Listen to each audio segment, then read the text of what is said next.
Assalamualaikum warahmatullahi wabarakatuh. Hari ini saya akan membawakan perkuliahan Clean Code dan Design Pattern. Bahasan kali ini adalah error handling.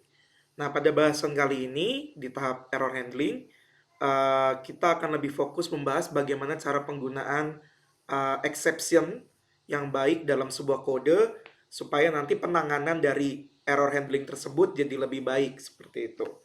Nah, ada beberapa bahasan yang kita akan lihat dalam slide ini, terutama mungkin dari segi pembuatan class exception tersendiri, kemudian juga kita bicara bagaimana kita membungkus error handlingnya supaya lebih mudah dikenali menggunakan class wrapper nanti, dan yang pastinya juga nanti akan ada bahasan tentang null pointer dan segala macam.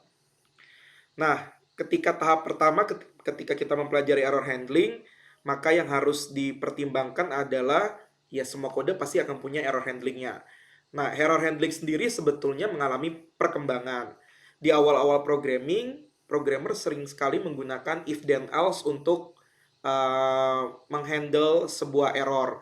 Nah, tapi cara seperti itu sudah harusnya ditinggalkan karena kita punya sebuah mekanisme baru namanya try catch, di mana try catch sendiri ataupun juga try catch finally itu juga bisa digunakan untuk melakukan error handling seperti itu. Nah, untuk pembahasan try catch sendiri atau error handling pada Java atau pada programming language sebetulnya sudah dibahas pada mata kuliah pemrograman sebelumnya. Nah, yang perlu diperhatikan adalah jangan sampai ketika kita melakukan proses error handling itu mengganggu logik dari program itu sendiri. Sehingga logiknya itu akan tercampur dengan error handlingnya itu sendiri.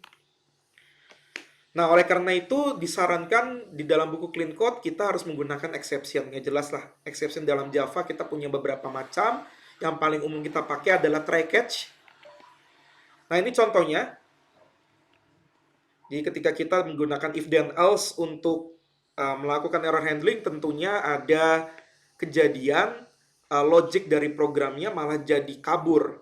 Artinya kita tidak bisa lihat dan tidak bisa memisahkan dengan jelas antara mana yang logic program, mana yang error handling. Bahkan mungkin nanti semakin panjang if then else-nya, itu tentunya malah akan membuat kita makin sulit untuk mempelajari kode programnya. Kemudian juga hal ini akan menyebabkan clutter. Clutter itu gangguan ketika kita ingin mengetahui konten dari sebuah uh, logic program yang ada dalam suatu metodenya. Apa yang disarankan ya kita juga sudah punya fungsi atau sudah punya fitur yaitu try catch atau apapun yang berhubungan dengan error handling di Java misalkan. Nah, itu kita bisa pakai atau kalian juga bisa membentuk kelas di mana kelasnya akan men-throw sebuah exception yang bisa ditangkap oleh programmer. Nah, ketika men-throw-nya mungkin penamaan throw-nya juga jadi lebih bisa kita custom agar si programmer yang menangkap errornya juga bisa segera menghandle errornya. Nah, yang perlu diingat, error handling itu adalah menangkap error dan juga menyelesaikan errornya setelah ditangkap. Sehingga dua proses ini harusnya jadi satu. Nah, kemudian kalau kita lihat di sini juga pemisahan antara logic program dengan uh, error handlingnya sendiri menyebabkan kita menjadi lebih mudah mempelajarinya. Itu konsepnya. Kemudian ketika kita menggunakan exception, baik di Java maupun di programming language yang lain, kita juga harus bisa menciptakan konteks dari si error itu sendiri. Nah, salah satu himbauannya adalah kita harus bisa membuat error atau misalkan melemparkan kode error yang memang bisa dipelajari dengan cepat oleh si orang yang nantinya akan menghandle error tersebut. Kita eksplisitkan segala macam bentuk soal, kita eksplisitkan segala macam bentuk kesalahannya supaya nanti orang bisa langsung menangani dari bentuk kesalahan tersebut. Contoh di sini ada sebuah pesan dari exception file doesn't exist.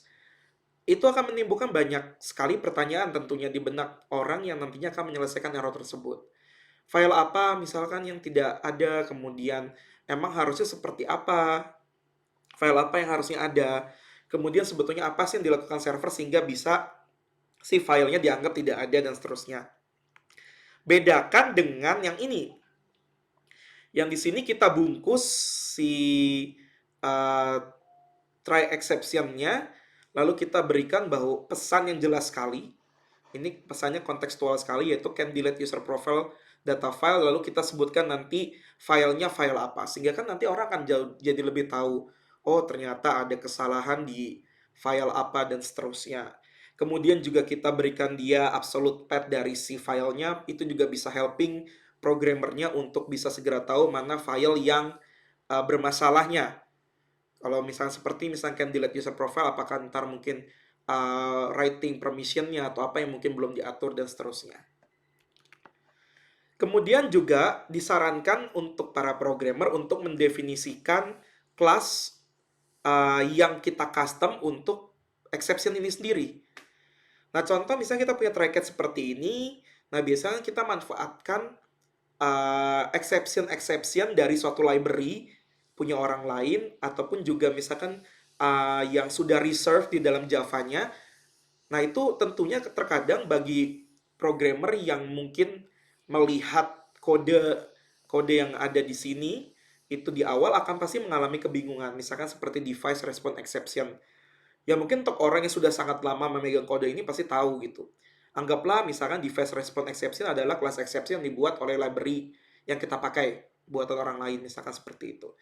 Nah, ini kita bisa akali nantinya dengan kita me-wrap atau membungkus si class exception ini dengan kelas yang kita custom.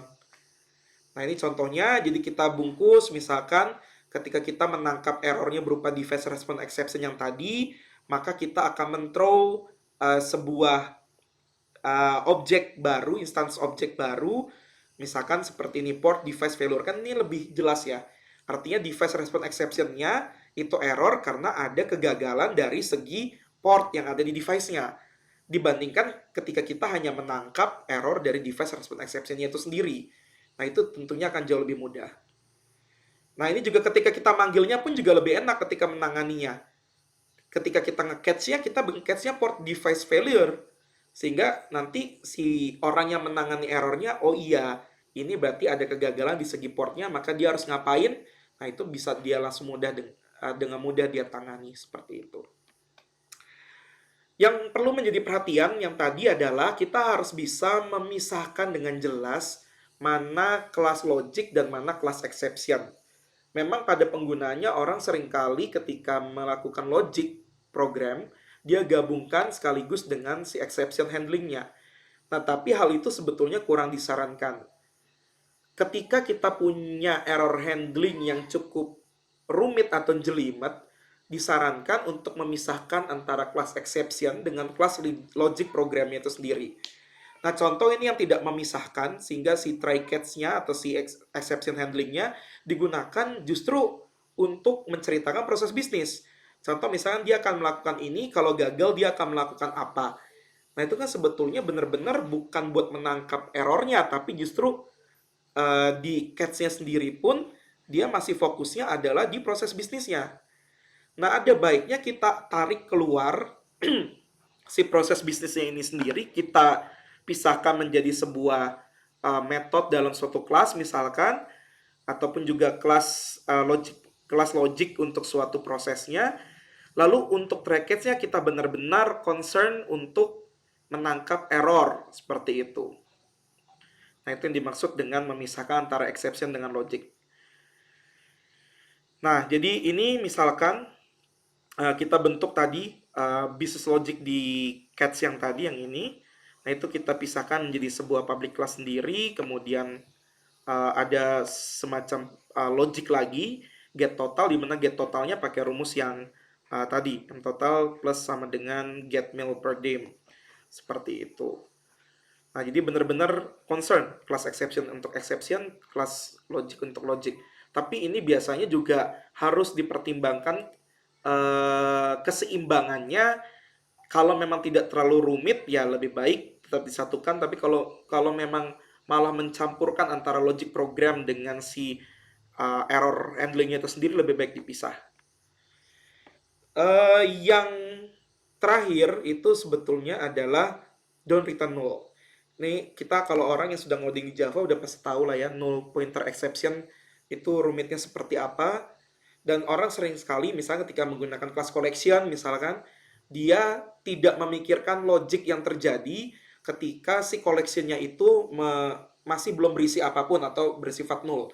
Nah, tentunya hal itu juga akan menyebabkan error kalau kita pernah ngoding di Java dan segala macam.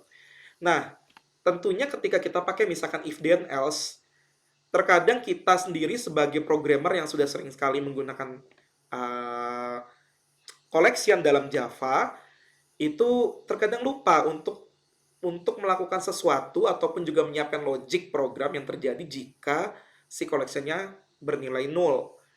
Contoh seperti ini, misalkan kita punya macam-macam, tapi ketika registrinya sama dengan nol, itu terkadang tidak dibuat semacam logic proses yang berikutnya. Sehingga tentunya akan ada null pointer exception yang dikirim oleh SDK Java ke developernya. Nah, ini contohnya, ya ini yang biasanya dilakukan oleh banyak orang, yaitu dia hanya berfokus ke ketika sebuah collection-nya tidak bernilai-nilai nol, tapi untuk yang bernilai nolnya dia tidak pikirkan.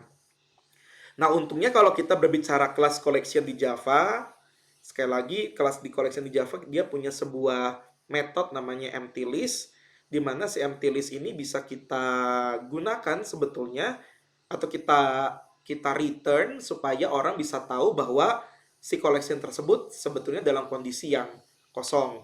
Nah, kalau sudah seperti ini kan si null pointer exception itu sendiri kejadiannya akan semakin minim seperti itu. Nah, itu sih pembahasan dari error handling yang baik dalam buku Clean Code. Selanjutnya kita akan lanjutkan dengan menjawab pertanyaan yang ada di LMS.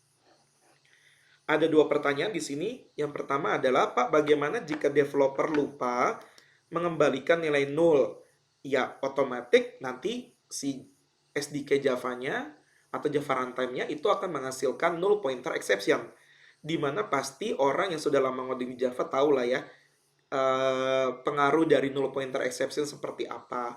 Dampaknya juga seperti apa. Nah, mungkin Mas Gilang perlu membaca kembali diktat atau buku Java yang dipelajari pada semester sebelumnya.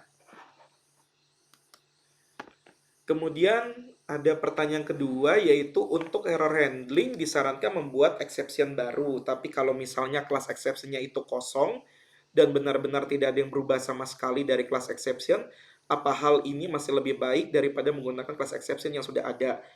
Sebetulnya kalau kelas exception yang sudah ada atau existing class exception atau reserve exception handling yang sudah ada bisa ditangkap atau dicerna dengan baik oleh programmernya, ya nggak perlu kita membungkus si class error handlingnya itu sendiri. Contoh misalkan kayak illegal argument exception. Beberapa orang yang memang terbiasa menggunakan ini kan juga sudah tahu ini sebetulnya exception untuk apa. Contoh misalkan kayak file pointer null exception apa segala macam. Nah, itu kan kita juga udah tahu concernnya seperti apa. Nah, biasanya mau wrap sebuah exception handling itu digunakan kalau memang si class exception-nya bersifat general. Artinya seperti tadi, device error. Nah, kita kan nggak tahu device error itu bagian mananya. Apakah portnya, apakah di segi uh, apa ya, permission di dalam devices-nya, atau jangan-jangan networknya yang error atau segala macam. Nah, itu kan perlu lebih dispesifikan. Inti dari makna yang ada di buku Clean Code adalah buat sespesifik mungkin exception handling sehingga nanti ketika ditangkap atau ketika di throw dan ditangkap si errornya bisa ditangani dengan cara yang jauh lebih spesifik dan baik gitu. Dan orang juga tidak perlu lama untuk mempelajari ini sebetulnya ketika di throw dan saya terima errornya, ini error tentang apa ya? Nah, itu sih sebetulnya. Nah, dalam kasus ini ya saya harus bisa balikan lagi di tim software engineer-nya Mas Satria ini sudah bisa paham belum dengan illegal argument exception? Kalau dirasa illegal argument exception-nya memang terlalu umum, nah Mas Satria bisa saja mengambil gagal ambil data exception. Walaupun saya sekali lagi tetap menyarankan gunakan bahasa Inggris, karena memang juga perpaduan antara dua bahasa itu terkadang bisa menimbulkan kebingungan dalam pembacaan dari source code-nya itu sendiri. Itu yang bisa saya sampaikan pada perkuliahan kali ini. Terima kasih untuk yang sudah bertanya. Kalau ada pertanyaan lebih lanjut, mangga ditanyakan di grup atau di kolom komentar. Semoga berguna. Terima kasih. Selamat belajar.